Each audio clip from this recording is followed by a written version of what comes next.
Some people don't avoid the world, they experience it differently. And that difference quietly shapes how they choose to live, where they feel safe, and why certain environments restore them, while others slowly drain them. Most of this happens below awareness, below language, below conscious choice.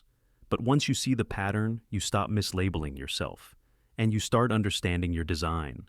Most people eventually notice a pattern. There is always someone who cancels, not dramatically, not angrily, just consistently.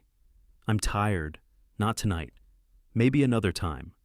After a while, others begin to interpret it as a character flaw, flaky, unreliable, detached. What almost no one considers is that something else may be happening, something structural, neurological, quietly systematic. Some people are not withdrawing from life. They are conserving something essential. If the cancellation of plans produces relief in you, not guilt, not anxiety, but a physical release, a subtle lowering of internal tension. This response is not accidental. It is regulation. The common explanation is introversion. That is accurate, but incomplete.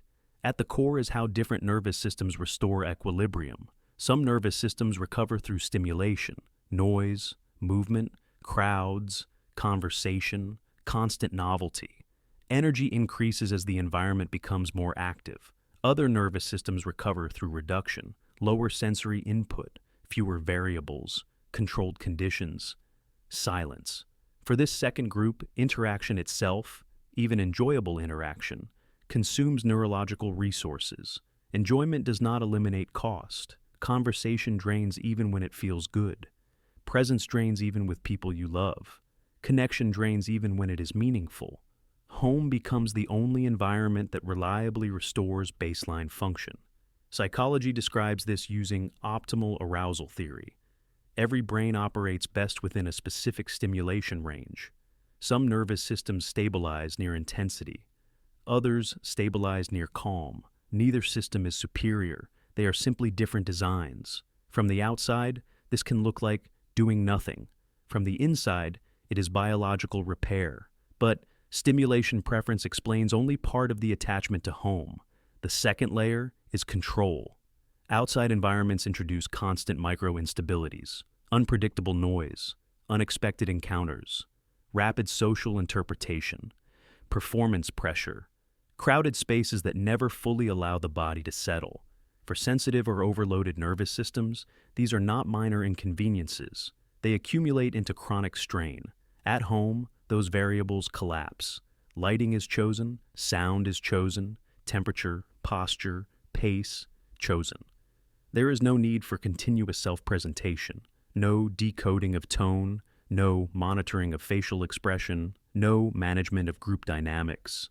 This is not comfort, it is regulation. For individuals with anxiety, high sensitivity, chronic overstimulation, control is not a luxury. It is the difference between safety and constant alertness. Now, this is where the cultural misunderstanding begins. Staying home is framed as stagnation, as avoidance, as life being on pause. But for many people, home is the primary environment of cognition. Research consistently shows that people who prefer solitude score higher in introspective processing, original idea formation, and complex problem resolution. Not because they are inherently more intelligent, but because they operate in conditions where thinking can complete. Solitude removes interference, thoughts connect, emotions finish processing, problems resolve themselves quietly. The most valuable work happens when nothing appears to be happening. Clarity forms without witnesses.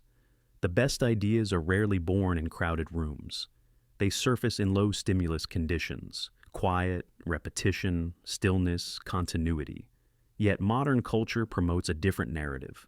The good life is external, public, documented. Movement is proof. Visibility is validation. Busyness becomes identity. But many nervous systems interpret that world as noise. For them, fulfillment is constructed from small, controlled rituals.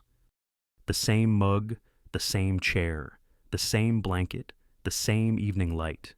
The nervous system recognizes these patterns as safe and begins to restore. Attention returns inward. The mind regains coherence. However, not all home preference is healthy. There exists a second category that looks similar from the outside but functions very differently. For some, home becomes a shield from unresolved fear, from trauma, from social threat perception, from depressive withdrawal.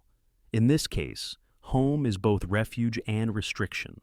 The critical distinction is not the behavior, it is the emotional signal attached to leaving. Peace suggests regulation, dread suggests avoidance, relief indicates balance. A shrinking world indicates something unprocessed. People who genuinely thrive in solitude are not escaping life. They are aligning with their biological design. They are not boring. They are operating at their correct frequency.